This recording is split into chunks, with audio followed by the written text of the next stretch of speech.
તો ગાંધીનગરના gift city ખાતે વિકસિત ભારત 2047 સંવાદનો કેન્દ્રીય નાણાપ્રધાન નિર્મલા સીતારમણ ઉપસ્થિત રહ્યા।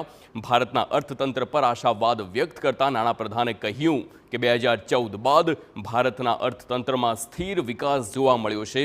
છેલ્લા 10 વર્ષમાં ભારતના અર્થતંત્રએ દુનિયામાં વિકસિત અર્થતંત્રનું ઉદાહરણ પૂરું પાડ્યું છે। સાથે જ ગુજરાતના ઔદ્યોગિક વિકાસ પર નાણાપ્રધાને ગુજરાતની પ્રશંસા કરતા કહ્યું કે ઉત્પાદનના ક્ષેત્રમાં ગુજરાતનો રોલ હંમેશા મહત્વનો રહ્યો છે।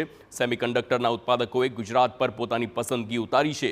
ગુજરાતમાં હંમેશા ઉદ્યોગો માટે અનુકૂળ વાતાવરણ રહ્યું છે અને એટલે જ કુલ મૂડી રોકાણનું 28% રોકાણ ગુજરાતમાં આવે છે। Gujarat can play a very critical role in terms of manufacturing itself. You attracted the semiconductor manufacturing. Look at where we are. If under the PLI, we have given a lot of support for industry. Total capital which is coming in, 28% of it is